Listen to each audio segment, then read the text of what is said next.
You know those movies that are just so bad that they're good? From The Room. I did not hit her. It's not true. It's bullshit. I did not hit her. I did not. Oh, hi, Mark. To the likes of Fateful Findings. I cannot believe you committed suicide. How could you have done this? How could you have committed suicide?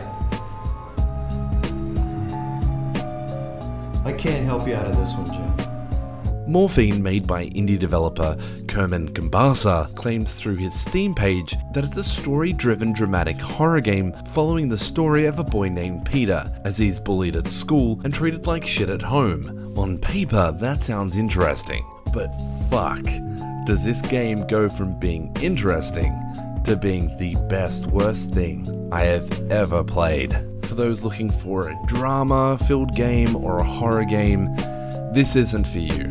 I'm not even sure if the developer knew what he was writing when he made this game. The game starts off with some pretty cliche shit. You start off in a bathroom playing as Peter, and he's been having a bit of a cry. He takes a piss and some writing on the wall magically appears, calling him loser. Not calling him a loser, just calling him loser. And that's when I started to pick up that something wasn't quite right. I pressed the button to proceed through the door, and then this happened. And I was playing with a friend, and this was our actual reaction.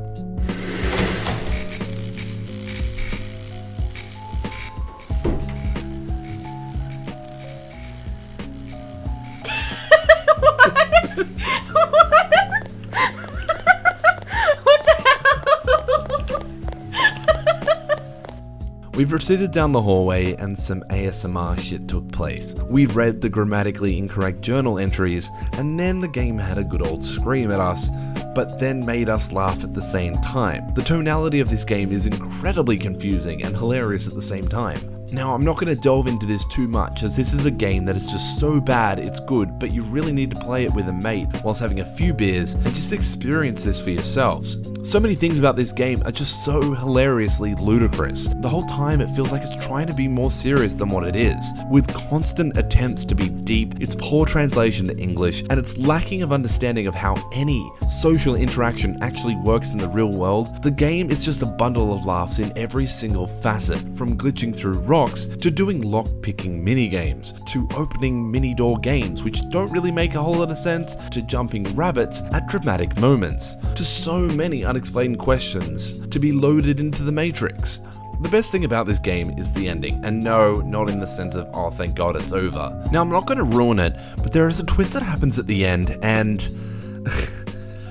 I'm not even sure the creator knows that it is a twist. Maybe it's a translation error, or maybe it's just sloppy writing, I'm not sure. But the whole game's finish was just changed and left us laughing in utter confusion. The credits rolled, and in our skepticism, we actually went to YouTube to see someone else play and gauge their reaction. Their reaction was the same as ours. Complete and utter confusion. But to our shock, I had actually Alt F4'd out of the game too soon. There is a whole extra 10 minutes added to the game in the form of a cutscene that plays after the credits, and oh boy, is it a treasure trove of moments that will have you just sitting at your seat going, what? In fact, one moment made us laugh so hard I'm pretty sure we were both crying with laughter. This game is the best worst game, and I cannot recommend it enough. I enjoyed it so much for how shitty it was. I played about 4 other games that day. All of them were bad, but not in an entertaining way, in terms of being boring or lackluster or glitchy.